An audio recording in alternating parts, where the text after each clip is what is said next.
We are sitting on the front porch at 677 13th Avenue Northeast. It's my particular favorite spot is sitting on this very swing.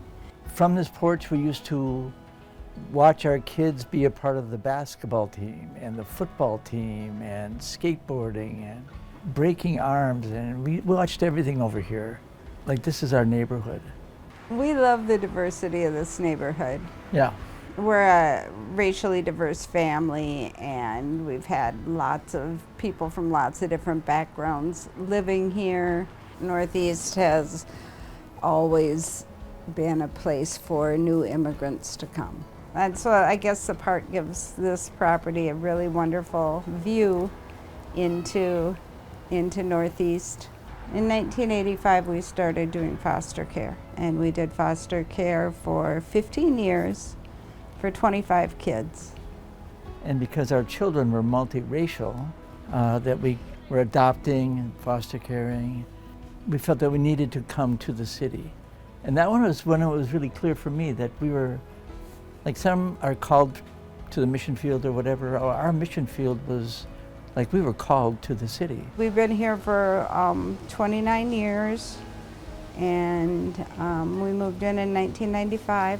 When we first moved in, the very first night we moved into this house was a Wednesday, and Leslie Smith, who was a longtime member over at Elam, was the first person in the neighborhood to welcome us and greet us.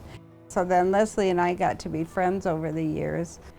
When Chris and I were considering adoption, Nick and Sue were people that we went to ask for advice and some counseling, and we knew that they had adoption as part of their family, and so we were just excited to be able to talk to some people who had experienced it and looked like they were doing well in all of that. I just kept thinking, what are we going to do with this house? What are we going to do with this house? Because he's like, we got to move on, we got to move on. Like, we're getting old, this is a lot.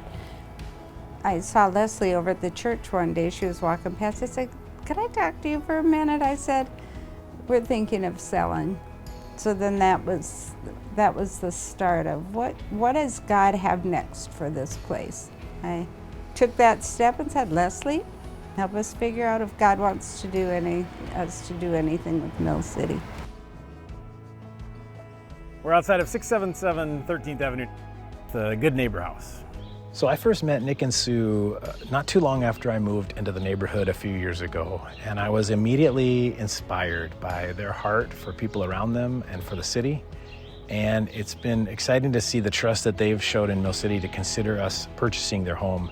After a lot of conversations, we officially moved into a purchase agreement, and that's been given us the ability to do the work that we need to do to see that this is actually feasible, including inspections and appraisal from our broker, as well as a full financial review. And that's given us a lot of confidence moving forward. Nick and Sue have cared for this house really well. For being the first house in the neighborhood, it is in remarkable shape, and the inspection didn't uncover any red flags or surprises.